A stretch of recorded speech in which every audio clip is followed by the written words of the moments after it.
I truly believe as entrepreneurs, and you probably feel this too, the relationship with responsibility gets so confronted in entrepreneurship. And I feel like God will trust you with more when you're stewarding what you have well. Yeah. Endings can be things that I feel very deeply. Things like grief or loss, Yeah. or just the sadness that that thing has come to an end. Yeah. I know the man that God has for me is not just someone that I want to feel safe with, but I want him to feel safe with me. Whether you're looking for inspiration, guidance, or simply a moment of reflection, you're in the right place. This is Wisdom Stripes.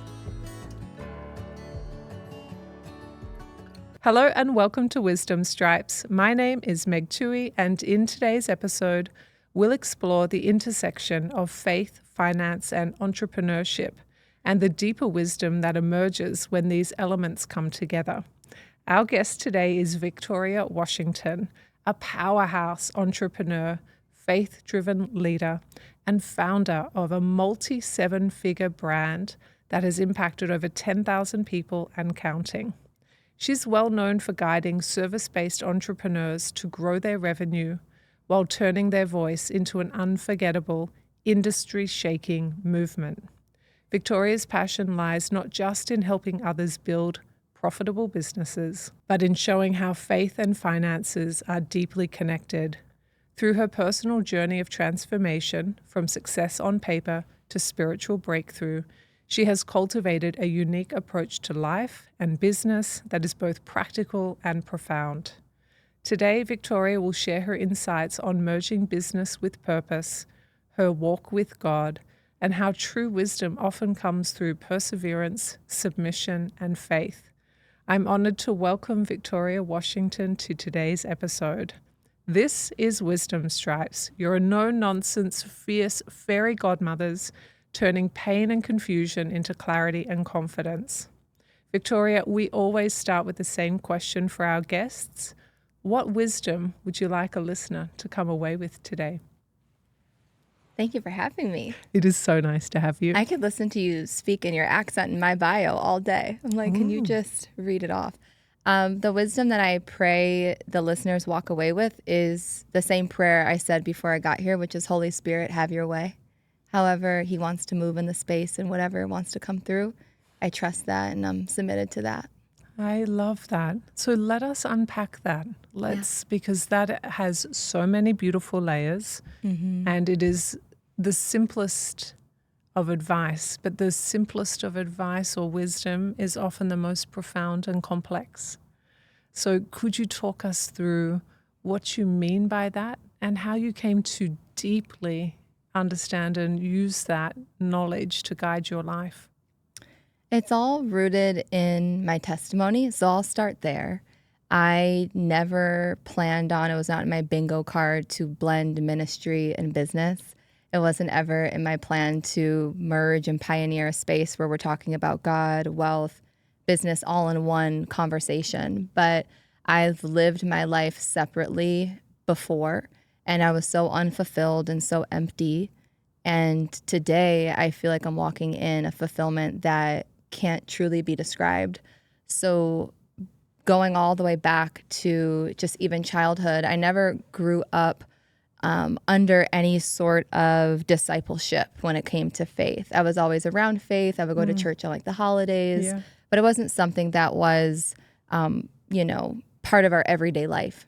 So I ended up getting really into New Age and going deep into that whole world of New Age healing and methodologies, which truly ended up leaving me just spiritually bankrupt and financially bankrupt in a lot of ways. And so as I started to build my business, I was building it on these false doctrines and these false counterfeits. And I had a lot of success. I had a lot of money, had a lot of success. Everything on paper looked right, but internally I could not feel it. And I was also hiding an addiction to alcohol. So in the high-end luxury coaching world, having Vouv at 12 p.m. at a hotel was really normal. Celebrating with wine and just living a lifestyle of pleasure and leisure was so normal, but I didn't realize that I'd built a codependent relationship with alcohol that had stemmed from my 20s and kind of followed me through. You know, you think you get successful and all these things happen, but those little things follow you into the next evolution. And I remember when I was around 25 and I was laying in bed after a really rough evening, and I felt what I now know to be God show me this calendar above my life. And he said, by 30, you're to get sober. But at that point, I had no idea that alcohol had a stronghold over me. I had no idea. I was in denial that there was ever an issue. So flash forward, I'm 34. I'm making multiple seven figures. I'm in a relationship. Everything should be great. But again, I'm feeling empty. And I started listening to worship music, which I'd heard when I was younger, but never really listened to regularly. And I felt something when I listened to the music. I felt what I now know to be the Holy Spirit. And I felt the peace, and this thirst was quenched when I listened to the music. And then I got invited randomly, after I said I'd never stepped foot in a church, got invited to church in San Diego. And I went, and the same music I was listening to was played there. And I was like, oh, this is beautiful. So now I'm like listening to the music live, and I'm attending church, and I realized God's not as scary as I thought he was, and that I'd spent most of my 20s and early 30s trying to be God versus getting to know who he really is.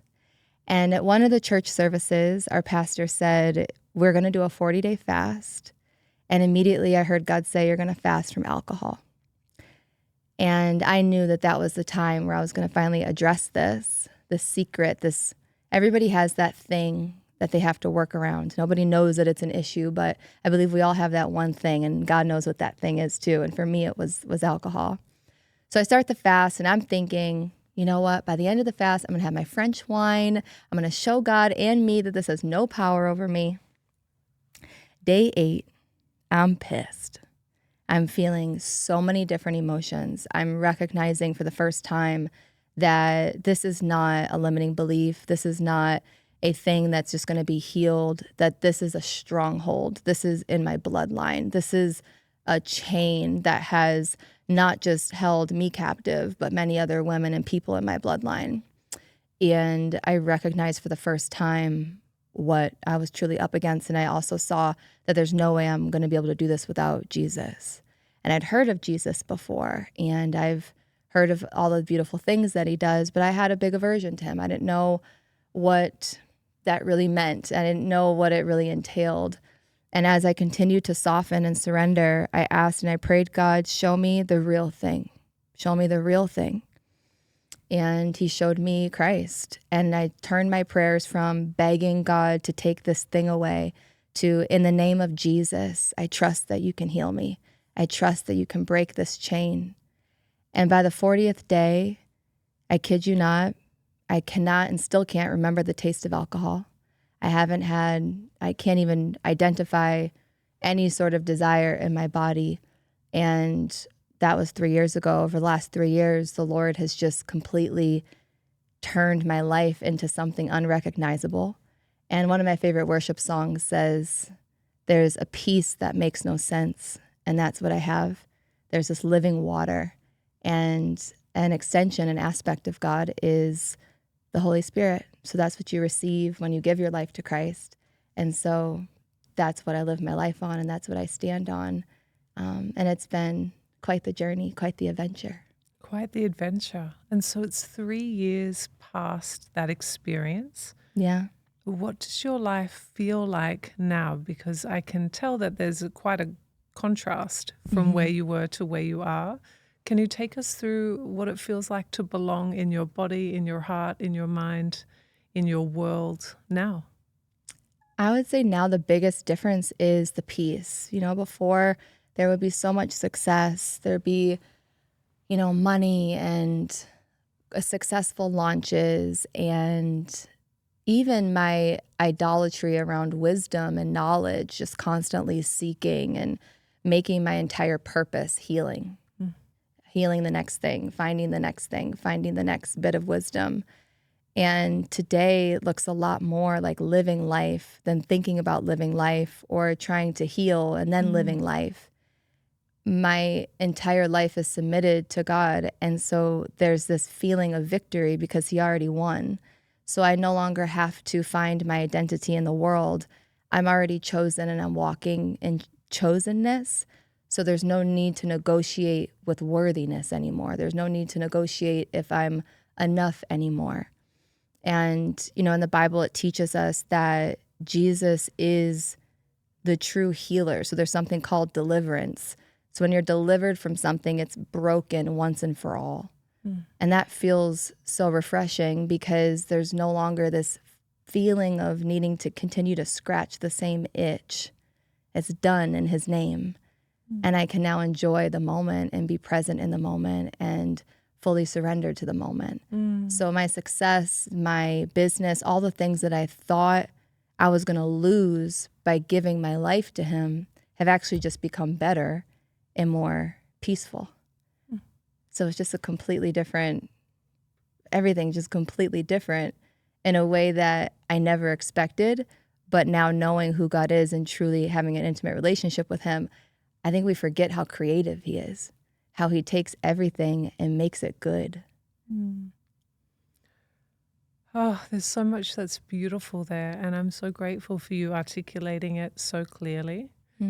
Now, what I'd love to do, with your permission, is to talk about the human experience and talk about maybe the gap for our listeners between where they are versus where you are. And if we can go into those spaces, I think we're going to distill a lot of wisdom. Yeah. So one of the things that really struck me when you shared that story was the human experience seems to be diluted for you somewhat. And what I mean by that, because it sounds more negative than I meant it to, I meant the negative human experience, that sense of, am I enough? Do I belong? Am I worthy? Can I do this? Am I all right? Will I be safe? Can I survive this? Those kinds, they're very normal human questions. And what I think I heard you say, and please correct me if I got this wrong, is that experience, that human experience, is something that you no longer are burdened by. Is that right 100% of the time? I would say there's a difference between carrying your human experience and being carried in your human experience. So before I was carrying the human experience because we're flesh and bone. We're going to have, mood swings. I got hormones. Sometimes I'm over here. Sometimes I'm over here. Yeah. But I'm being carried by the Spirit. So I have within me, the Holy Spirit in the Bible is referred to as the great counselor. And it's the gift you receive. It's a free gift that everybody can receive. When you give your life to Christ, he died and rose again. And when he rose again, he left us with the Holy Spirit. And that Spirit now resides within me, so I can physically feel on a daily basis this. It's a comforter, it's a guidance, even though my flesh, me, Victoria, wants to do this, I believe and operate based off of what God says. And there's something in a verse in the Bible that says his ways are above my ways. His thoughts are above my thoughts. So even though I might think I'm not enough, or even before this interview, what if I thought she's not going to like this? What's going to happen? Yeah. Those are all human thoughts. Very human. I test every thought against God's word. And God said in 2 Timothy that I don't have a spirit of fear. I have a spirit of love, power, and a sound mind. So I respond now on the word of God, which is the infallible word. That means it's never going to return void. That means it has to come to pass. So I would say I'm human and I'm always going to have those human experiences. And God is so gracious that he already went ahead and was like, I know you're going to have that. So exactly why I want you to build a relationship with me, so that you don't believe the enemy, you believe me and my word, and you don't have to fight against that anymore because I already won, and you can come back to that. So I would say that's how I feel now, is I'm more carried versus me trying to carry it based off of my own understanding. The analogy I was going to use, and maybe I was subconsciously triggered, like in a good way, to use this analogy based on how you framed it, but it feels like you're in a river that's being carried by the current. in your relationship with God. It feels like you have that sense of movement forward and a two-way communication, which is like, I'm feeling like this. And then you have access to that wisdom that says, all is well and continue on. And that must feel so reassuring. Yeah. Yeah. Yeah. And sometimes I think too, for anybody listening who's like, well, that's not my relationship with God, or might feel like they want that or they're not sure. It is such a two-way conversation. It's not going to God and just asking him to remove things, because sometimes I'll feel something and he's like, I'm not going to remove it, but I'll be with you in it. And I'll help you see it through my eyes, and I'll help you walk with it and walk through it. So it's not like God's this genie that I'm like, okay, I have this, can you take it away? Or here's what I want today. But there's, God is the everlasting Father. He's the wisdom. And most of the wisdom we see, even in self-development, is actually pulled from the Bible. If someone doesn't believe in the Bible, or maybe doesn't feel like that's something they want to be near, they'll usually create a counterfeit of it or take a version of it. But almost every single aspect of self-development has a little bit of biblical truth in it, because he is the creator. So we were his idea. And I think it's really wise to go to the one who created you versus to trust yourself as the creation. And there's so much there in terms of building a relationship from that lens. And I pray that more people feel comfortable having an open relationship with God, where you can ask questions. You can be like, where have you been? What does this mean? God's not just like, do this or do that. There's such a conversation happening. So I love that you pointed that out. One of my favorite things to do, Victoria, is I like to do a thing called yeah, buts. I feel like listeners are like, yeah, but Victoria, you don't understand.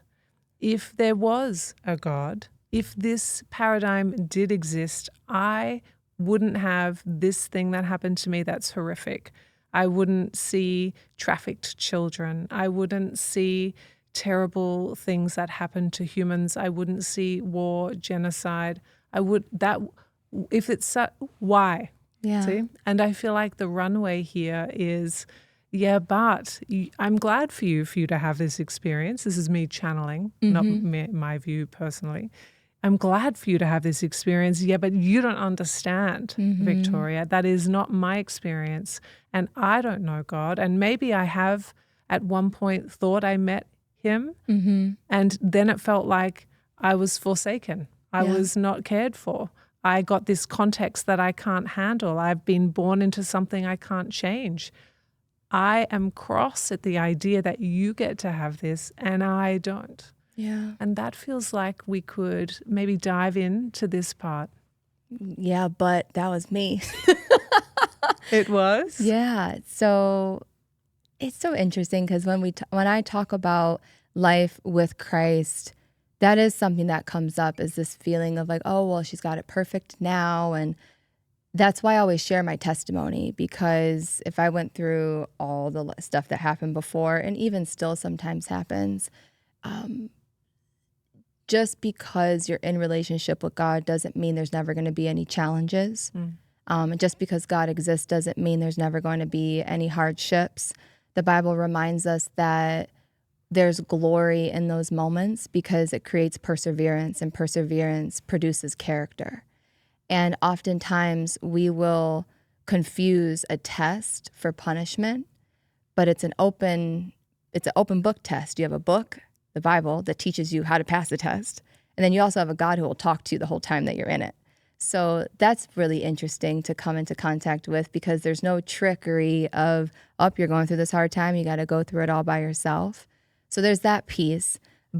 And I've also had some of the same questions. And I think that this is where, if we can go into the devil and the enemy, and how we all have free will. So when God created human beings in the beginning, he didn't say, I'm going to create a whole body of creation that follows exactly what I say. I'm going to give them free will. So that means we each have the choice to live by his design, live by his character, build an intimate relationship with him, or we have the choice not to. And we can see free will in action at all different stages of our life. And everyone's had, I believe, will come into contact with their free will and make that choice. We also see in the Bible where it reminds us in 1 John that God is not evil. He's light. He's love. There is no darkness to him. So a lot of people think that God created evil. If there was a God, why would he create evil? But God didn't create evil. God didn't create sin. When we have free will, that opens up this little doorway of, okay, if humanity does not follow God's will, then sin will enter the world. And I believe it says that he does it this way because how could you have a relationship that's really true with someone if you're forced to love them? So in that choice, a love gets activated. Think about a marriage and a covenant. If that wife had to follow every single thing the husband said, that wouldn't be real love, but something really unique forms when she chooses to follow her husband no matter what. There's a deep bond and an intimacy that forms. And God wanted us to have that choice so that true love could exist between him and his creation. And then, of course, there's going to be times where we don't make that choice. We live outside of his design. And that will be the byproduct of things that we see, like trafficking and all these horrible things. But that's not God's original design for humanity or for his children. And I know there's probably another but of why can't he just erase it? We have free will. You have to at some point choose, just like I had to choose. God, even in my weakness, my stubbornness, even though I don't understand everything, I submit to your ways. I want to know you better. I invite you into my life. He's not a forceful God, so you have to invite him in. And I wonder what the world would look like if more people invited their creator in. It could look different. So that's a very short answer for such a layered and important conversation. It does feel like in order to be able to hear you, for those who've had different experiences to you or on a different part of the journey to you, that we can address those sorts of elephants in the room, the buts in the room. It's a really lovely thing. So thank you for trusting me with that. I have the same buts. I still sometimes have buts. Yeah. So I think it's important. Yeah, me too. I also encourage, I do a lot with ministry. I have a ministry. I work with and talk with women all the time about their relationship with God. And I always remind them we need to have safe spaces where we can ask questions. I believe that's why more people don't grow with God is because they're like, well, am I allowed to ask this? Or who could I ask this to? Or there's just not enough space for curiosity. And so if that were there, I wonder what type of relationship could be built, and maybe some of the misunderstandings or things that have felt vague or off would be able to be addressed. So I'm always open to that. I like that very much. I wonder if we can switch gears and talk about you, the entrepreneur, the leader, the thought leader, the visionary. Can you tell us about your multi-7-figure business, what you do, how you do it, what you love? Of course, my favorite thing. It's taken on so many different forms, as I'm sure you know, as an entrepreneur. Our evolution is not something that happens in private. It happens out loud through our business, through our podcast, through our voices. So it's gone through so many different iterations, but at this current stage of business, it's so beautiful what can happen when you're not worried about how am I going to make the money. When you finally trust the gifts and the different ways that God has provided you with certain talents and certain gifts and certain things, how you can just move those through the world.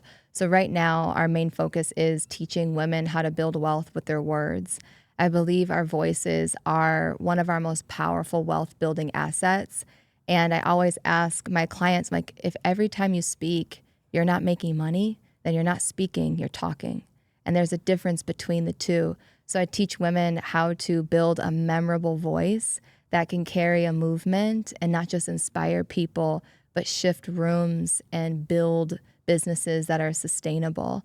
So they never have to wonder, how am I going to make money or how am I going to do this thing? They know they have a voice inside of them which can create different worlds. And we see that even in the Bible, in the beginning, in Genesis, God spoke the world into existence.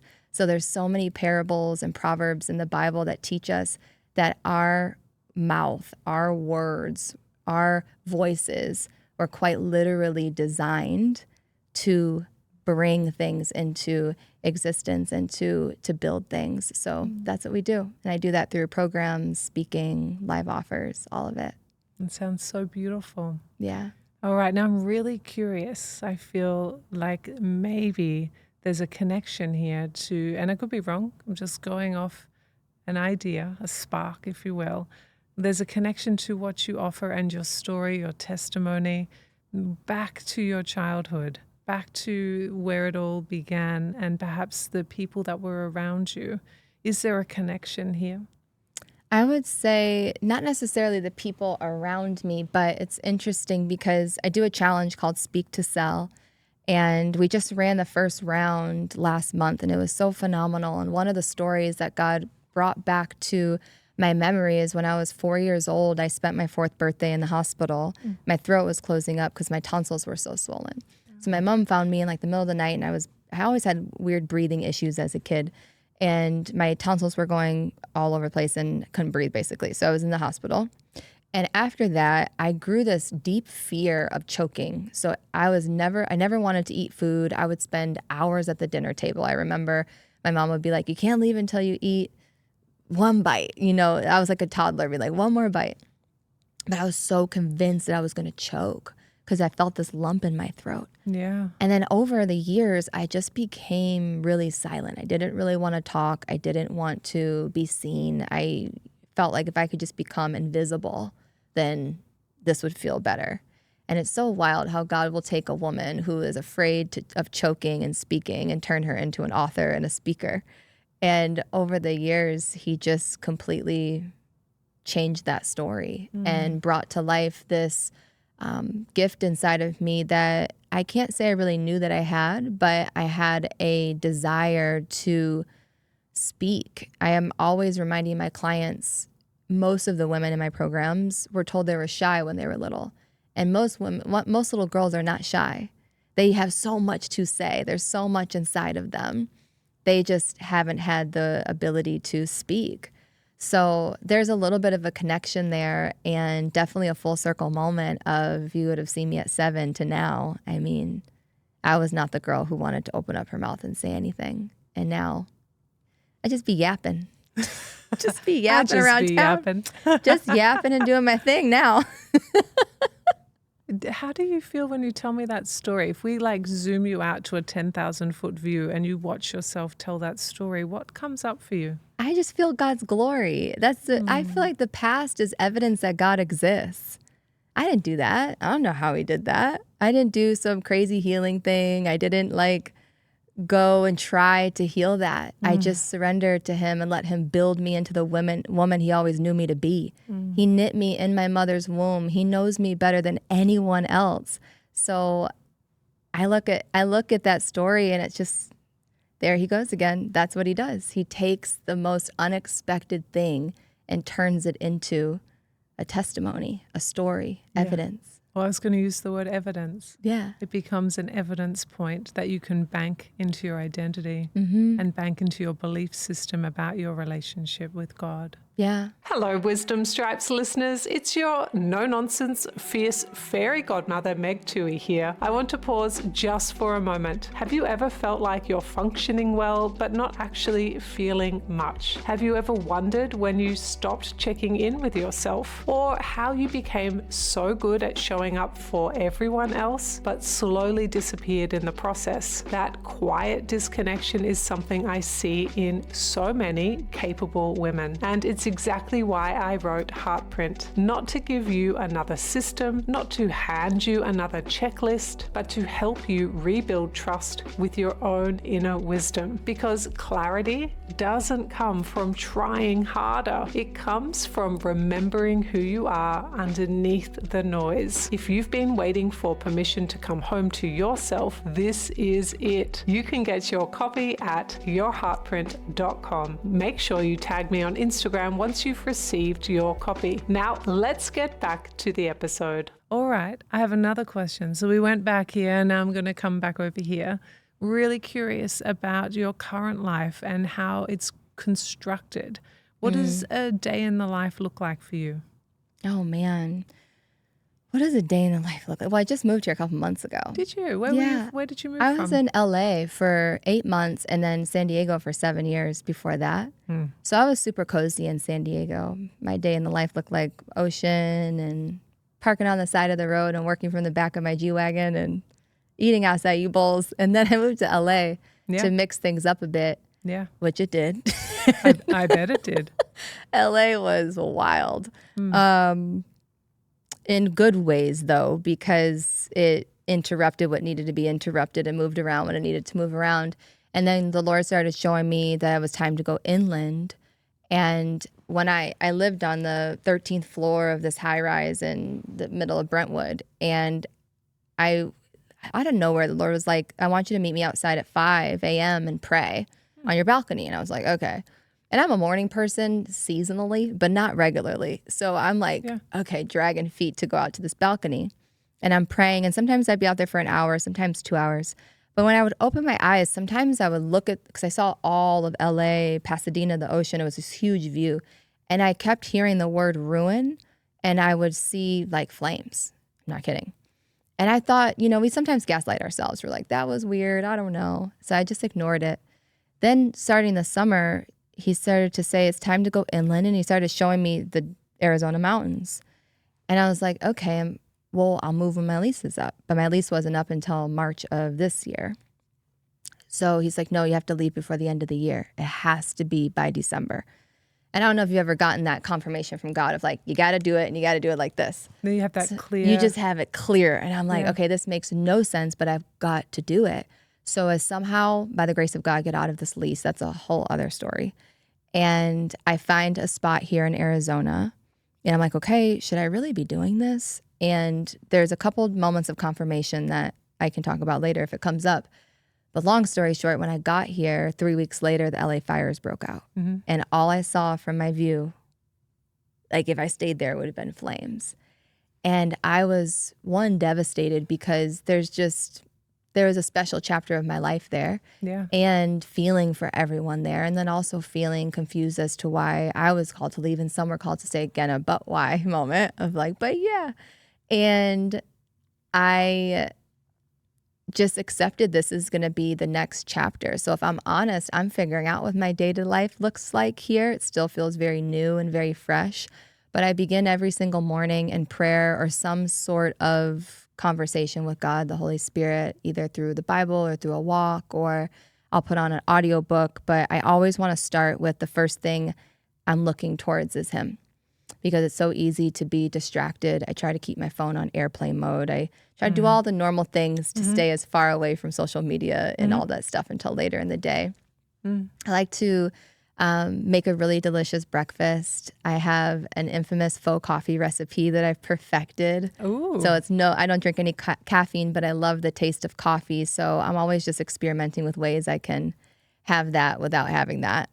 And then I usually start work around noon. It used to be I like to work first thing in the morning and then have an open afternoon, but I've been loving like a 12 to 4.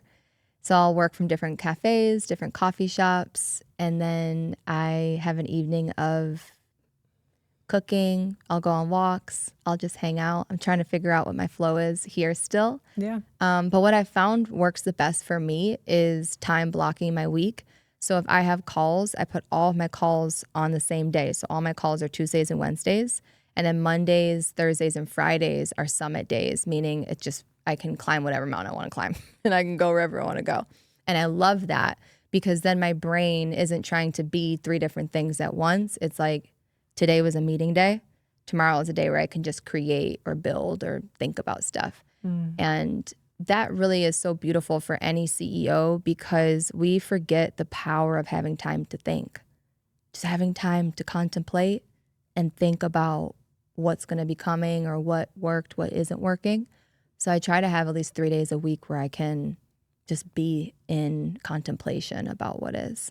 I feel like when you have the space to think, you open up this portal to be able to dream. Exactly. And that dream allows you to maybe start to imagine what life could be. And maybe you spend some time imagining it and then you're like, that's not quite right. But if we don't make space for the dreaming, we don't actually intentionally start to create the next right thing Yeah. that's here for us and our purpose.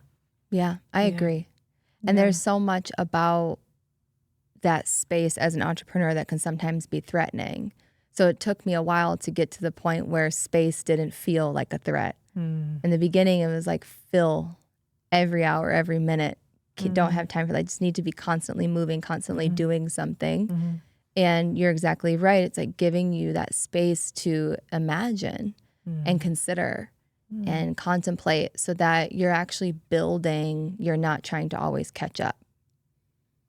That's been the biggest shift in creating a schedule where that exists. It's a very different tone. One is catch up, one is build. Very different. Completely. Yeah. And I truly believe as entrepreneurs, and you probably feel this too, the relationship with responsibility gets so confronted in entrepreneurship. It does. And I feel like God will trust you with more when you're stewarding what you have well. So when you're stewarding the time you have, the clients you have, the episodes that you have. So before I ask God for more, I'm always looking at, well, how am I stewarding what I have right now? Because sometimes we can confuse having more as a solution for not feeling like we have enough now. But the more is just going to add on to what you're not stewarding or what you are stewarding. So I always try to keep that in mind is where am I at with responsibility? How am I stewarding right now? And if there's any leaks, I want to clean that up before adding on. I really think that's so beautiful. Yeah. The word that comes to mind is good governance. Yeah. So we've got to be able to govern what we've created and be able to run it well. Do we have good systems? Do we have good processes? Do we have good efficiencies? Do we have space for creating, for exploring, for play, for delivering, for performance? And I don't think that's just in the entrepreneur world. I think that might just be in life. Yeah. We need to be able to govern and have good governance and stewardship of our lives in order to invite more in. Otherwise, it can feel very overwhelming. And then we often find ourselves on the back foot where we're never quite on top of that sense of agency and ability to lead from the front. We're That's like, so I'm true. behind and I'm dropping this thing. Yeah. You know, and I think too, I'm curious what your perspective is as I've gone deeper with entrepreneurship. It no longer feels like my life is here and then business is here. It's here's the life I want to lead. And then if my business doesn't complement that, then I'm not doing it.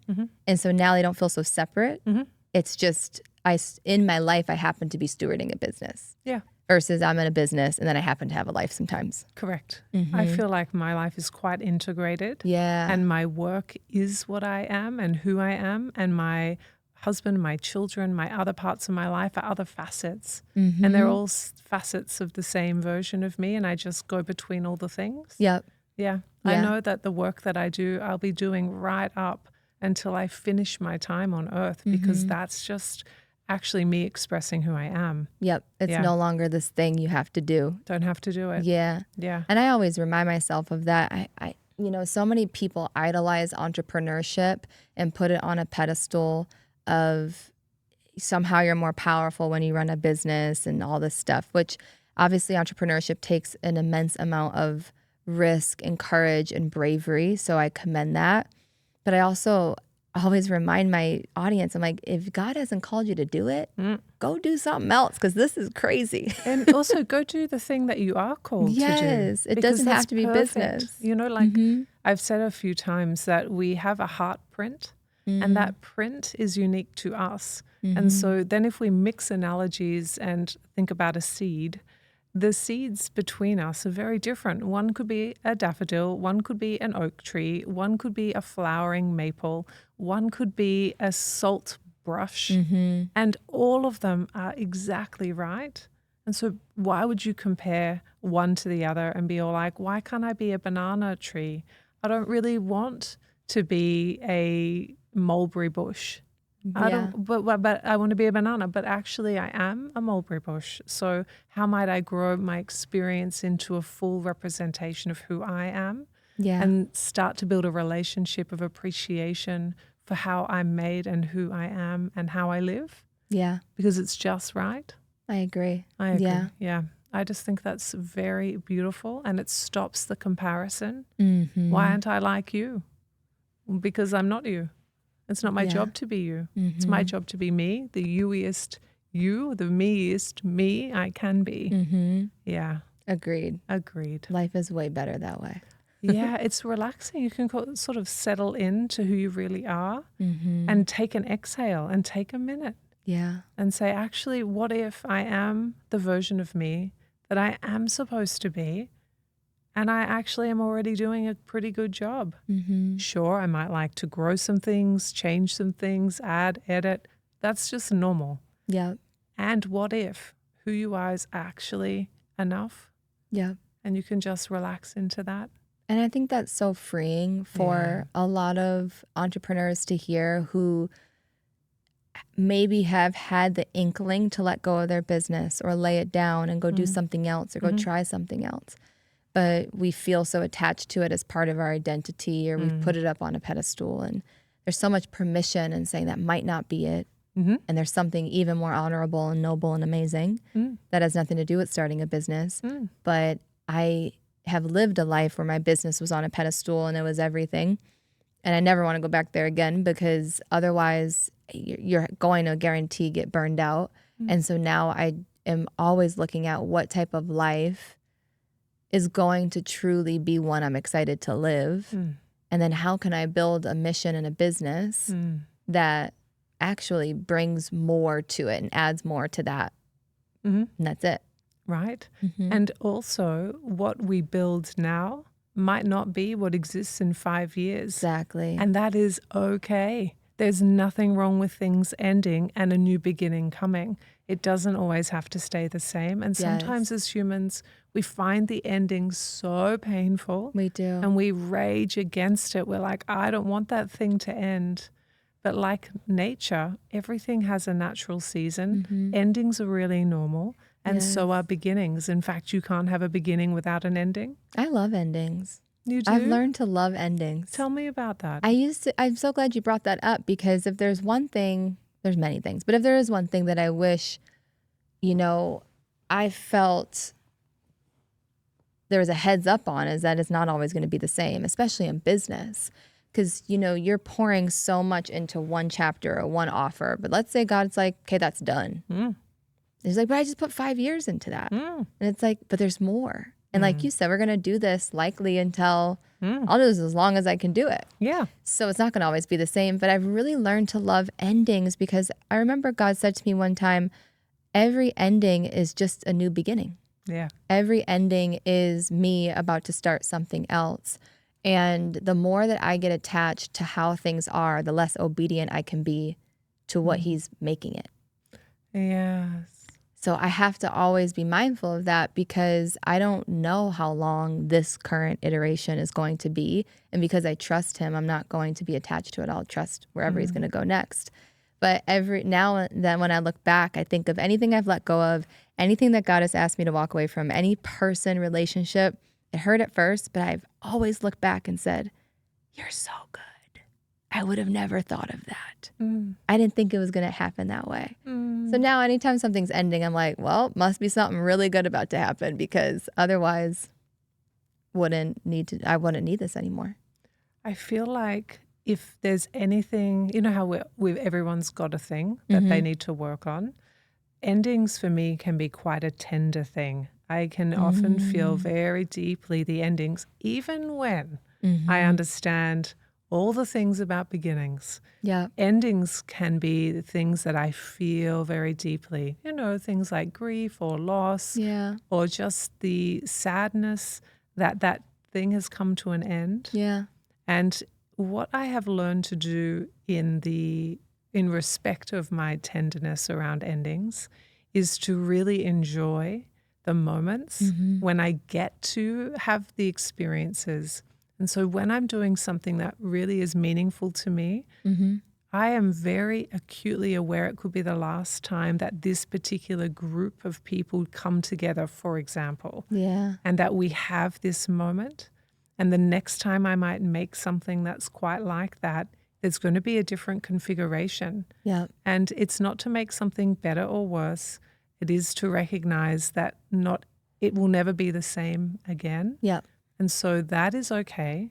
And it's okay to have tenderness about things. Yeah. And it's okay to have all the feelings.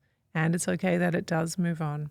But that is a relationship I have definitively, thoughtfully cultivated. Do you have that with everything, or does it show up more pronounced in, let's say, relationships versus like business?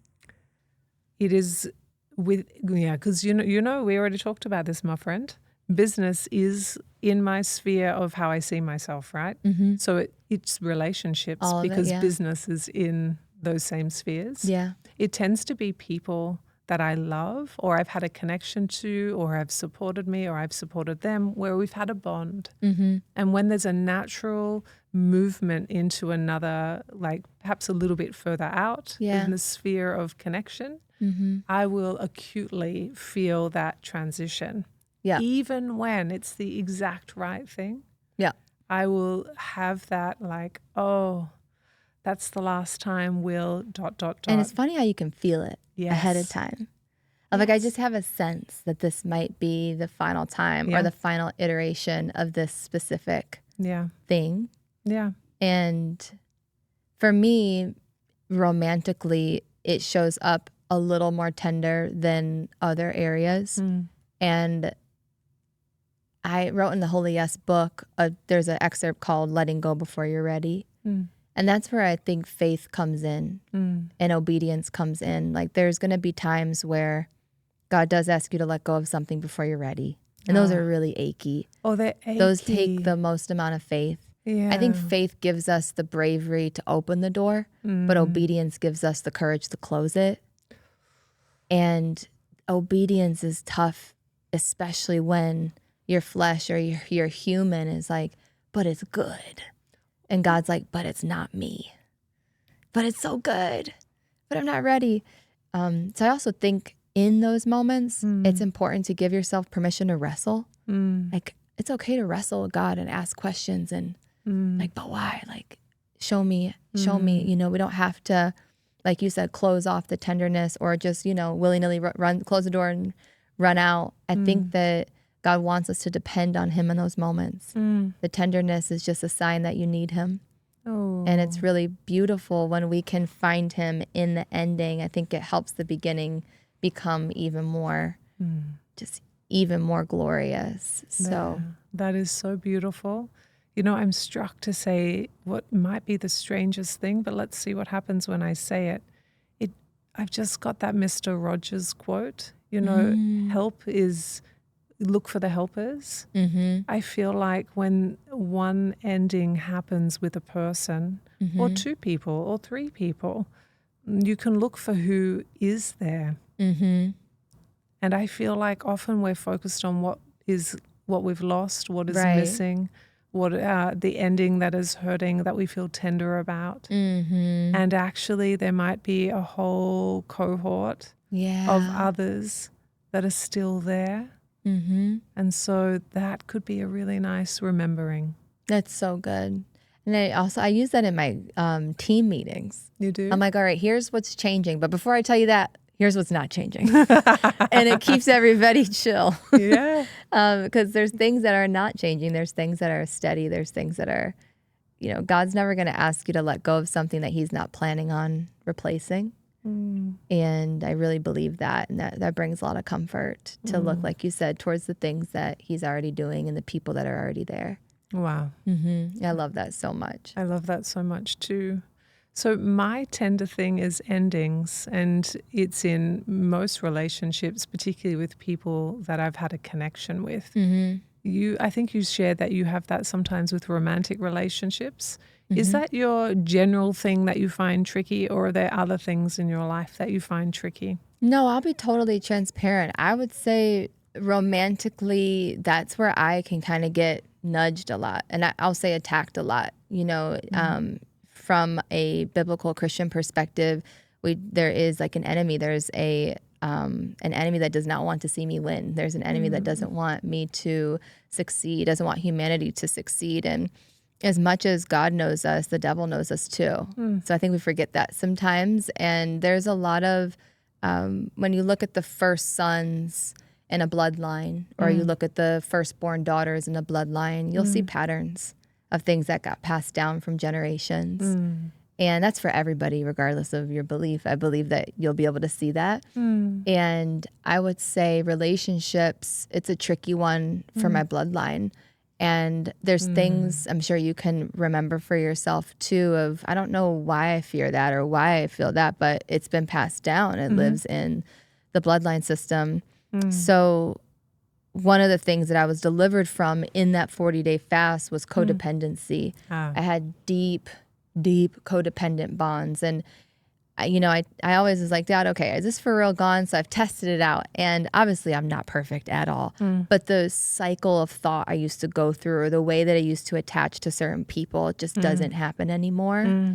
And at the same time, I notice as romantically I get close, there's stuff I have to continue to look at, or more tenderness and more sensitivities around how things are moving. So I would say that area is just something I'm always mindful of, always just being really prayerful over. And one of my biggest fears growing up was being single and sober. And that's where I am right now. And it's like the best era of my life.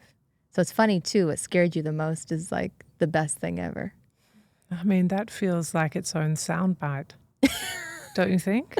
It could be. I mean, any single and sober listeners, come on over because it's great over here. Yeah. It's the best. Or anyone who might be afraid of either of those things. Yeah, I was so afraid of being single. This is the longest I've been single in 10 years. I was in relationships back to back for 10 years. And the first year of singleness after that was a huge smack in the face. I was like, who am I? What do I want? Just basic things. Where do I like to eat? What do I like to watch? Crazy. Where do I want to live? Where do I want to live? What car do I want to drive? Everything was in question. Right? How might I structure my week? Am I a morning person, a night person? Because codependent, and you obviously know this, I mean, I love talking to relationship experts because it's so fascinating to me. But you know this, with codependency, everything's based off of someone else.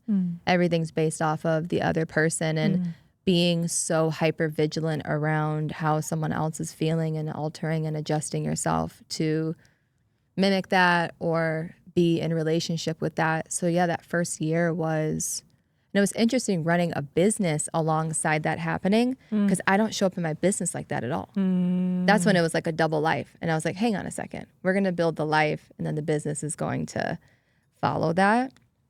But for so long, it was, everyone would be shocked. Like, I can't believe you show up like that in relationship. I'm like, I know. I'm like, boundaries, leadership, clarity over here. And that was a sensitive spot for me. So God's done a lot of work on me in that area. And it's such a beautiful celebration. And I'm sure anyone listening, I'm celebrating you too. If you've been single for a long period of time, it's not a curse. That is not a bad thing. It means you're set apart and that there's beautiful things happening inside of you for the right person or the right time. And it's just been such a beautiful learning experience. I'd also stack on that, and let me know if you agree or disagree. I'm totally okay with disagreeing or editing what I am about to say. It feels like everybody has something they're working on, and there's like one thing. And some people will find relationships easier, intimate partner relationships easier than others. Some will find career or money earning easier than others. Some will find parenting easier than others. Others will find being a daughter or a caretaker or a homemaker a place where they shine. And wherever we have a strength, we always have a development area. There's always something we're working on. And that is normal, appropriate, and it's where you get your alchemy materials. Because the pain that exists in the thing that isn't as well developed as you wished, The pain that you experience in the things that you're working on is the materials that allow you to expand into the version of you that has that hard-won wisdom, that has that experience now and understands they built it for themselves. No one can take it away from them. And it is something then that's hard-won. It is actually the definition of a wisdom stripe. And it only comes when you've got something to work on. So it's totally okay to have something that you're working on. It's good news. Yeah. I always remind myself and my students that God doesn't always bless us with abundance. Sometimes he blesses us with the training to turn adversity into abundance. So there's one thing to be handed a piece of fruit, and it's another thing to be handed the tools to harvest that fruit long term. So oftentimes we will go through trials to develop the hands and the feet that can actually steward the blessing that God wants us to have, not just once, but long term. Steward. So I could go find a partner right now, Of course you could. like real quick, Yeah. because Yeah. you just you could go out and do your thing. Yeah. Go do your thing. But I know the man that God has for me is not just someone that I want to feel safe with, but I want him to feel safe with me. And I think as women sometimes, and I love us women, so I'm not calling us out, but we can be entitled sometimes. We can. And be so focused on what does he need to do to make me feel safe? What does he need to heal? What does he have to do? And I started asking myself, am I a safe space for a powerful man of God to land at night? Am I a safe space for him to walk through the door and open his heart? Am I steady to be able to hold that? And the answer was no. So this couple years being single is nothing compared to the bigness of the relationship that I will one day be responsible for. So I'm all good with God developing me and strengthening me in this area because I know the blessing he has for me is going to take a steady heart, a humble heart, a woman who's not too proud, but who can be a safe space for a powerful man. And I hope that inspires another woman because there's not enough of us asking that question behind the scenes for whatever man God has for us. And the pressure is usually always on them. What are they doing? But what are we doing to be safe spaces for them as well? I just find that so beautiful and refreshing. Yeah. Yeah. It took a while. My pride was like, what? Yeah. No. Because, let's make you and I going to get married. We need to both make space for each other.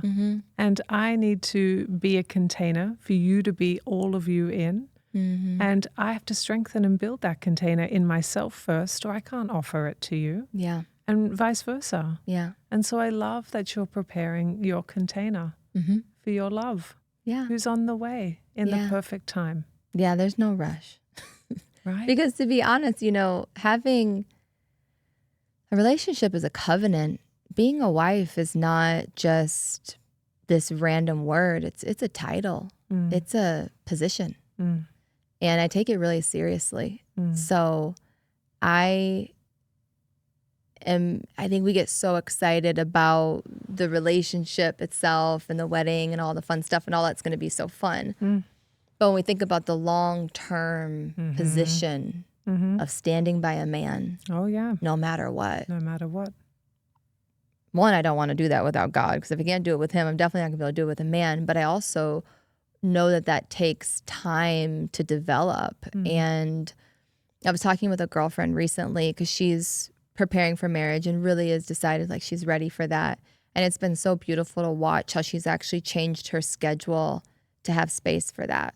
So she's like, well, I would be cooking right now, so I'm going to do that now. Or I wouldn't accept a meeting at this time. And so I'm going to even give myself the permission to experience what that pocket of space would be like and what it requires to create that space. Oof, so intentional. So intentional. I'm not quite there yet, but I'm like, I'll take the meeting where we'll be on. But you know what I mean? It gives us the chance to really see what will be required, what sacrifices will be required, what compromises will need to be required. And I think we can do that in any area of our life. But when we really start to take a relationship not just as a temporary thing, but an eternal covenant. I think we are much more intentional for how we prepare our lives for it. I just think there's so much brilliance in the way in which you've opened anyone's mind to growing into the version of you that is practicing having the thing that they dream of, and taking that really specific intentional action and seeing what it feels like, even when you haven't yet fulfilled the desire. You can still take steps in that direction. And that is such beautiful wisdom. Yeah. It really is. There's a story in the Bible that actually just came to mind as you were speaking. A woman named Esther, Ruth. Yeah, it was Ruth. A woman named Ruth. That's a few pages in the Bible. And I remember when I was studying that book, there's a moment where she goes out to the field and she's not actually harvesting any of the grain, but she goes out and she gleans, meaning she picks up whatever grain is left over as they're harvesting it.